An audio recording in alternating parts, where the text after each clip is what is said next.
اس کو اپنے پاس دیکھ کر وہ خوف سے پیلی پڑ گئی تھی۔ پورے مہینے بعد اس کو اپنے قریب آتا دیکھ کر اس کا دل سہما تھا۔ اس کو اپنے پاس بیٹھتا دیکھ کر سہم گئی تھی۔ آنکھوں سے آنسو بے مول ہو کر گر رہے تھے۔ اس کو اپنے پاس بیٹھتا دیکھ کر وہ اٹھنے کی کوشش کرنے لگی تھی۔ حسنال اٹھو پلیز، وہ بے بسی سے ہٹانے لگی جو اس کے پاس بیٹھا تھا۔ بکواس بند کرو، میں بھی مر نہیں رہا، بس مجھے میرے سوالوں کے سیدھے سیدھے جواب چاہیے۔ اس میں کوئی ہیر پھیر ہوئی تو منال بی بی پھر یہ بھول جانا کہ میں حسنال بہت تمہارا شوہر ہوں۔ وہ بظاہر ٹھنڈے اور سادہ الفاظ میں کہہ گیا تھا، لیکن اس کا لہجہ آگ سے زیادہ گرمی اور تپش لیے ہوئے تھا۔ کون سے سوال؟ اس کا یہ روپ منال کی روح فنا کیے جا رہا تھا۔ وہ اس کے اوپر جھکا جیسے آج سارے حساب لینے کے چکروں میں تھا۔ منال کو لگا کہ وہ سچ میں چھوٹ نہیں دے گا۔ کس بنا پر تمہیں اشنال سے اتنی نفرت ہوئی؟ تم نے سب کی نظروں سے اسے کی عزت چھین لی۔ وہ بولا نہیں، داڑا تھا۔ کیا مطلب؟ منال نے تھوک نکلتے ہوئے خشک ہونٹوں پر زبان پھیری تھی۔ وہ جو انجان رویے سے پوچھی تھی، جب اس کے فلادی ہاتھوں کا تھپڑ اس کے حواس جھنجھنا کے رکھ گیا تھا۔ وہ چہرے پر ہاتھ کے ساکت سے اس کی مضبوط گرفت میں پھڑپڑا کر رہ گئی تھی۔ بتاؤ ایسا کیا تھا تم نے؟ سب کی زندگیاں برباد کر کے رکھ دی۔ وہ اونچا ہوتا داڑا تھا۔ منال کو تو اس جیسے نرم شخص سے یہ امید نہیں تھی۔ میں اس سے نفرت کرتی، بہت اس لیے، لیکن جب امی نے اسے مارا اور وہ بلک بلک کر روئی تو مجھے بہت زیادہ ندامت ہوئی۔ اسے ڈانٹ کر صفائی دینے لگی تھی۔ اسے لگا اس کا موڈ نارمل ہو جائے گا، پر یہ صرف اور صرف اس کی ہم خیالی تھی۔ وہ بھی اس کے تھپڑ کی جلن برداشت کر پا رہی تھی، اور تمہاری ایک ندامت سے اس کے دامن پر لگے گئے کیچڑ صاف ہو جائے گا، دھل جائے گا۔ وہ مجھے معاف کر دے گی، بابا اور ماں سے راضی ہو جائے گی، آغا جان کو معاف کر دے گی۔ اور کیوں کیا تم نے ایسا؟ نفرت کی وجہ سے کیا تھا؟ اس معصوم نے تمہارا کیا بگاڑا تھا؟ اس بات کا بھی جواب چاہیے مجھے۔ وہ صوفے پر غصے سے ہاتھ مارتے ہوئے بولا تھا۔ وہ بس روشنال کے آگے پیچھے ہر روز گھومتی تھی۔ مجھے اچھا نہیں لگتا تھا۔ میری نفرت کی وجہ روشنال کی اشنال کی کیئرنگ تھی، جو وہ صرف اشنال کے رکھتے تھے۔ میرے جلن کی انتہا تھی۔ میں تو بس روشنال سے محبت کرتی۔ وہ روندے احساسات سے بولنے لگی کیونکہ اس کا غصہ سب کو مار دے رہا تھا۔ وہ شرمندگی سے اقرار جرم کرتے اپنا بچاؤ کرنے کے لیے سچ بول گئی تھی، لیکن وہ یہ نہیں چاہتی تھی کہ یہ تلخ سچ اس کی زندگی عذاب بنا دے گا۔ وہ تو اسے دوست ہی سمجھ رہی تھی۔ وہ نہیں چاہتی تھی کہ ایک دوست جب شوہر بن جائے وہ پھر دوست نہیں رہتا، وہ شوہر ہی رہتا ہے۔ اسے کوئی فرق نہیں پڑتا کہ وہ عمر میں کتنا چھوٹا ہے یا کتنا بڑا۔ یہ بات تو وہ بالکل ہی بھول گئی تھی کہ ایک دوست تو شوہر بن جاتا ہے، پر ایک شوہر کبھی دوست نہیں بنتا، اور وہ یہ تو بالکل بھی نہیں سن سکتا۔ اور یہ کہ اس کی یہ بیوی اس کے بھائی کی محبت کا اظہار کر رہی تھی، جبکہ حسنال تو سن رہ گیا تھا۔ حقارت اور تحقیر سے اس کی آنکھیں لال ہو گئی تھی۔ 4 مہینے بعد اس کی بیوی روشنال سے محبت کا اظہار کر رہی تھی۔ بیوی سے بھائی کی محبت کا اظہار سن کر اس کے جسم میں شعلے اور چنگاری پھوٹنے لگی تھی۔ اس کا دل کیا وہ خود کو آگ لگا لے۔ منال کے اقرار سن کر اپنے جان سے پیارے بھائی سے وقتی جلن کا جذبہ پیدا ہوا تھا۔ کیا بکواس کی ہے تم نے؟ وہ غیظ و غضب سے بھرپور لہجے میں داڑا تھا، یعنی اشنال تو شروع سے اس کی تھی، لیکن منال کیا اب بھی اس کی محبت میں گرفتار تھی؟ وہ جیسے مرنے مارنے پر تل گیا تھا۔ وہ شوہر کا آج تیسری دفعہ ایسے غصہ ہو رہا تھا۔ وہ دوست تو ایسا ہرگز نہیں تھا۔ اس کے سرد لہجے میں چھپی پھنکار اس کو تار تار کر گئی تھی۔ وہ اس کا جواب دیے بغیر دھکا مار کر اٹھی تھی۔ منال! حسنال نے حرکت میں آتے ہی اٹھ کر جبڑ سے اس کا ہاتھ پکڑ لیا تھا۔ وہ پھر سے زہرہن سا چیخا۔ وہ اپنی صبیحہ چہرے پر آتے آنسو پونے لگی۔ منگنی روشنال حکم بہت سے، حسد اشنال حکم بہت سے، شادی حسنال حکم بہت سے۔ اب شادی کے 4 مہینے بعد شوہر کے سامنے محبت کا دعویٰ کرتے تمہیں شرم نہیں آ رہی؟ منال حکم بہت اتنی چالاکیاں اور سازشوں کی ٹریننگ کہاں سے لی ہے؟ اس کی کلائی پکڑتا وہ بڑک اٹھا تھا۔ حسنال پلیز مجھے چھوڑو، وہ دہاز سا لہجے لیے بولی تھی۔ بہت آسان سمجھا ہے نا یہ چھوڑنے چھڑوانے والا کام؟ حسنال نے اب کی بار غصے میں کہا اور اس کے ہاتھ کو جھٹکا دیا تھا۔ اس کے جارحیت بڑے جھٹکے کے نتیجے میں وہ بیڈ پر جا گری تھی۔ اس کے حواس جھنجھنا اٹھے تھے۔ وہ اوندے منہ بیڈ پر گری تھی۔ بہت مظلوم بنتی ہو، یاد کرو سب کے ساتھ تم اس سے زیادہ برا سلوک کر چکی ہو، ہم سب کے ساتھ۔ اب میں جو کروں گا میں حق بجانب رہوں گا۔ اب مجھے اپنے کیے پر کوئی شرمندگی نہیں ہوگی، کیونکہ جو کچھ تم کر چکی ہو ہمارے ساتھ اس سے زیادہ کی مستحق ہو تم۔ اس کے لہجے میں اتنی سختی دیکھ کر منال رونے لگی تھی۔ میرے سامنے ٹسمے مت بہاؤ، مجھے سخت زہر لگ رہے ہیں، میں ہرگز نہیں پگھلنے والا۔ وہ لاکھ ضبط کرنا چاہتی تھی، پر اس کی آنکھیں بھیگ گئی تھی۔ وہ ان آنسو کو کسی طرح بھی نہیں روک سکتی تھی۔ میں تم سے شکایت نہیں کر رہی حسنال، تمہیں حق حاصل ہے، جس طرح کا سلوک کر لو، مجھے جو سزا دے لو قبول ہے۔ میں حرف شکایت منہ پر بالکل نہیں لاؤں گی، وہ روتے روتے بولی تھی، جبکہ حسنال تو چونکا اسے دیکھا اور پھر جیسے دیکھتا ہی رہ گیا تھا۔ وہ بالکل نئے روم میں رنگی ہوئی تھی، اس کی نگاہیں بات کرنے کے بعد بالکل جھک گئی تھی۔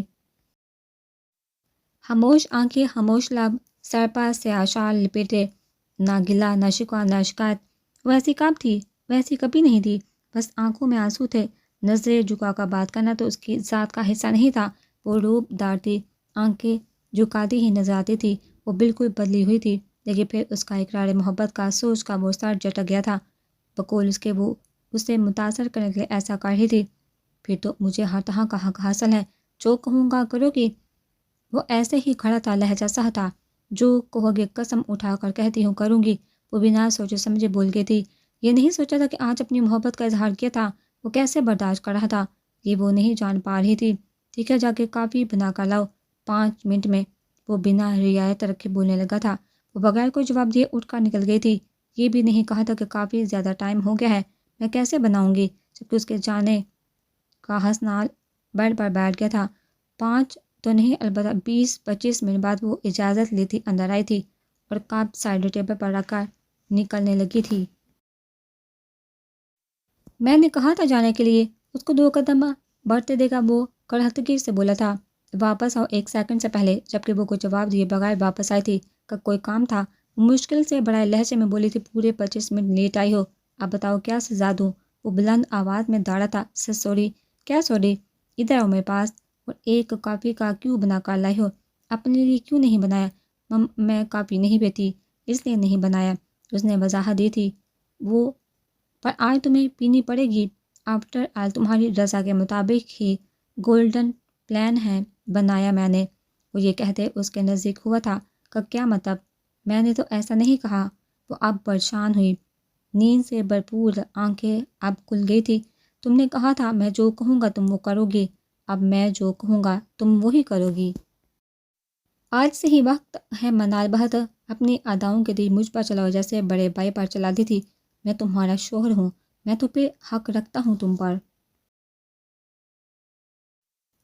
ویسے تمہارے حسن کو حراج تحسین پیش کرنے کا دن ہے۔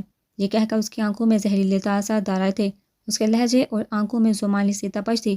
منال تو شرم و غصے، بے بسی کے تاثرات میں خود کو گرا ہوا محسوس کر رہی تھی۔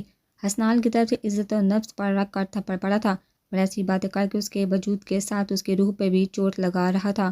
اور پھر وہ تم نے غصے کو نکال کر سو گیا تھا، اسے نئے رشتے سے روشناس کروا کے خود سو گیا تھا۔ وہ آج ستمگر تھا جو خود تو پرسکون سو گیا تھا۔ وہ آج حسنال سے واقف ہوئی تھی، جو بالکل بھی ٹھنڈے مزاج کا نہیں تھا، سرد سوچ رکھنے والا شوہر تھا۔ آج اس کی روح پہ آبلے پڑ گئے تھے، رگ رگ میں حشر برپا تھا، لیکن وہ لمحہ تڑپ رہی تھی، چل رہی تھی۔ وہ اس کے بازو کے حلقے میں اٹھی تھی، اسے نہ اس پہ غصہ بالکل بھی نہیں تھا۔ اس نے دوپٹہ سٹ کیا اور بیڈ پر لیٹ گئی تھی۔ وہ حقدار تھا، پھر وہ کیسے اس کے حق سے دستبردار ہوتی؟ اس کے راضی ہونے کے بعد ہی وہ اس کے قریب آیا تھا، لیکن اسے دکھ تھا کہ وہ اس کو بہت کردار کی لڑکی سمجھ رہا تھا۔ اس کے بعد اپنی بے قدری پہ، اس کے رویے پر اس کے آنسو بہتے رہے تھے۔ وہ اس کے رویے سے، اپنے کیے گئے جرموں اور زیادتیوں پہ رو رہی تھی۔ اس کے بدلے اسے اتنا کچھ سہنا پڑ رہا تھا، سب کے تلخ رویے سہنے پڑ رہے تھے۔ زیادتی کرتے وقت اس نے کب سوچا تھا اتنے برے حالات اس پہ بھی آئیں گے؟ اگر وہ سوچ لیتی تو ایسا کبھی نہیں کرتی۔ وہ قصہ مکافات عمل گئی تھی۔ مکافات عمل کا تھپڑ لگتا بہت دیر سے تھا، مگر جب لگتا تھا تو باری کراری آواز کے ساتھ، اتنی زور سے کہ انسان کبھی بھول نہیں سکتا تھا۔ ایسا ہی اس کے ساتھ ہوا تھا۔ ابھی تو ابتدا تھی، وہ انتہا کا سوتے کام گئی تھی۔ وہ جلدی جلدی کام کر رہا تھا۔ اس نے عرفان دورانی کا کیس فائر کر دیا تھا۔ اس نے کاغذی کارروائی کر کے نوٹس ایک سپاہی کے تھرو جیل میں ہی بھجوا دیا تھا۔ اب بس اس کے نوٹس ملنے کا انتظار تھا۔ وہ عرفان دورانی کے وکیل سے بھی ملا تھا۔ اس کا وکیل کافی حیران تھا۔ روشنال جانتا تھا وہ اس کے لیے ایک فائل تیار کر رہا تھا۔ آج اشنال کا لاسٹ پیپر تھا۔ پیپر ایوننگ ٹائم تھا۔ وہ روشنال کے پیپر دلوانے خود جاتا تھا۔ جب تک وہ پیپر نہیں دے لیتی تب تک وہ گاڑی میں اس کا انتظار کرتا تھا۔ وہ اس لیے جلدی جلدی کا کر رہا تھا کیونکہ سینٹر کافی دور تھا، تو اس کو آفس سے جلدی نکلنا تھا۔ وہ پوری دل جمی سے کام کر رہا تھا جب پاکٹ میں بڑا فون رنگ کرنے لگ پڑا تھا۔ انہوں نے فون نکالا تو بابا کا نمبر لکھا جگمگا رہا تھا۔ السلام علیکم، کیسا ہے میرا شیر؟ دوسری جانب سے بابا کی زندگی سے بھرپور بھاری آواز جگمگائی تھی۔ وعلیکم السلام بابا، میں ٹھیک ہوں، آپ سنائیے گھر میں سب کیسے ہیں؟ امی، خالہ، بابا اور آغا جان سب ٹھیک ہیں؟ کیا سناؤں آغا جان، تمہاری اور اشنال کی وجہ سے بہت پریشان ہے۔ یہ بات سنتے اس نے بابا کی آواز میں صاف پریشانی سنی تھی۔ کیوں، اب کیا ہے؟ جیسا وہ چاہتے تھے ایسا ہو گیا ہے، اب وہ اور کیا چاہتا ہے؟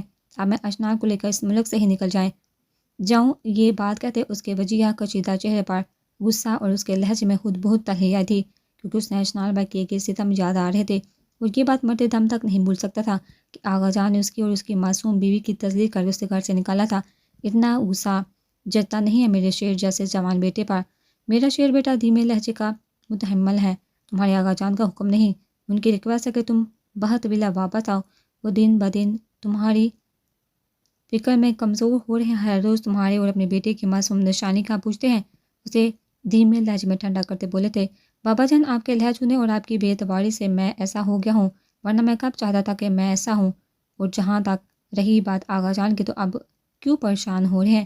اس وقت کہاں تھی ان کی بیٹی کی معصوم سے نشانی جب اسے گھر سے در بدر کیا تھا؟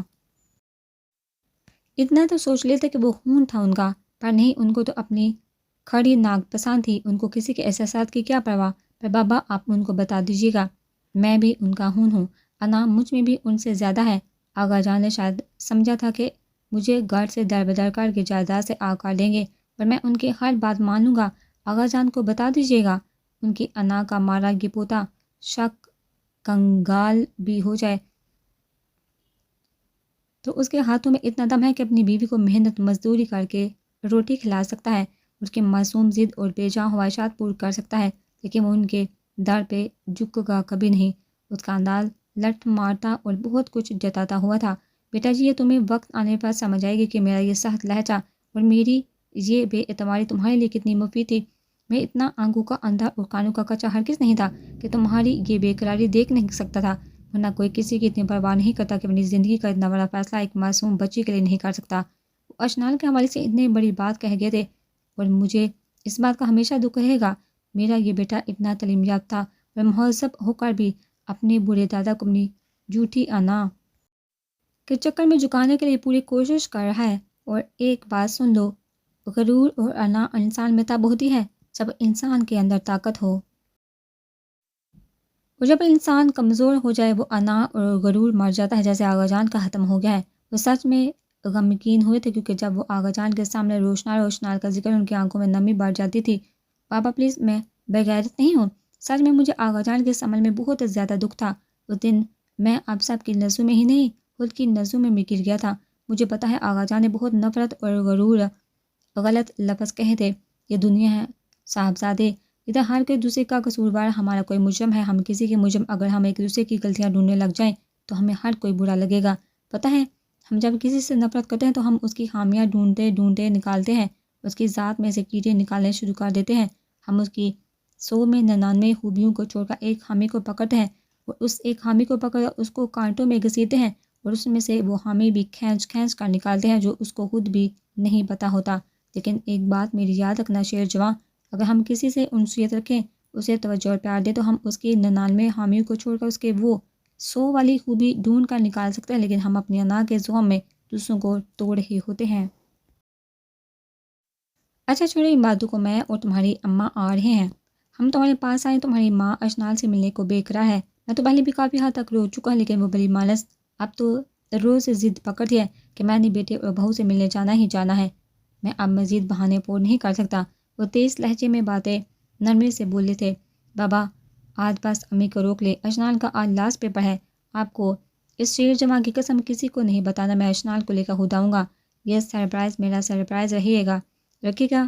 وہ بابا کی اتنی موٹیویشنل باتیں سن کر پل میں اپنی انا کو توڑ گیا تھا، اور ان سے وعدہ لیتا ان کا دل خوش کر گیا تھا۔ تو راز تمہارا راز رہے گا شیر جوان، میرا مان رکھنے کا شکریہ، تم نے سچ میں ثابت کر دیا تم میرے شیر بیٹے ہو، میرا غرور ہو، اس لیے تو مجھے اپنے اس شیر جوان پاور ہے کہ وہ میرا مان رکھنا جانتا ہے۔ وہ باپ تھے، بیٹی کی کمزوری جانتے تھے، جبکہ پھر کچھ دیر ادھر ادھر کی باتوں کے بعد فون رکھ گئے تھے، اور وہ بھی پرسکون ہو گیا تھا۔ بابا کے لفظوں سے وہ خود مطمئن ہو گیا تھا، لیکن اب اس نے اشنال کو منانا تھا۔ اسے منانا مشکل تھا، پر ناممکن نہیں تھا۔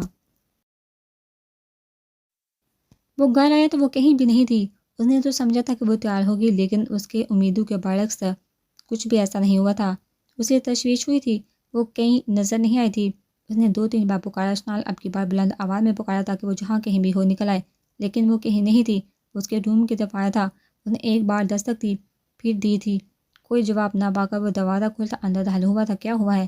اسے روم کی فرش پر بیٹھے بچوں کی طرح روتا دیکھ کر وہ پریشان ہو گیا تھا، جو بازو گھٹنوں پر رکھ کے سسک رہی تھی۔ اسے تشویش ہوئی تھی۔ اس کے پاس جا بیٹھا، گھر میں سے تو کسی کا فون نہیں آیا تھا، یا پھر طبیعت خراب ہے، کوئی آیا تو نہیں تھا۔ وہ حسرت کے تحت ایک ہی سانس میں کتنے سوال پوچھ گیا تھا، جبکہ دوسری طرف وہ ایسے ہی روئے جا رہی تھی۔ وہ اس کے ایک دم سے بیٹھنے سے ڈر کر پیچھے ہوئی تھی۔ طبیعت خراب ہے میری، وہ یہ کہتے دل میں سسکی تھی۔ طبیعت بالکل بھی خراب نہیں، مجھے پتہ ہے محترمہ جھوٹ بول رہی ہیں، وہ ہولے سے نرم لہجے میں بولا تھا۔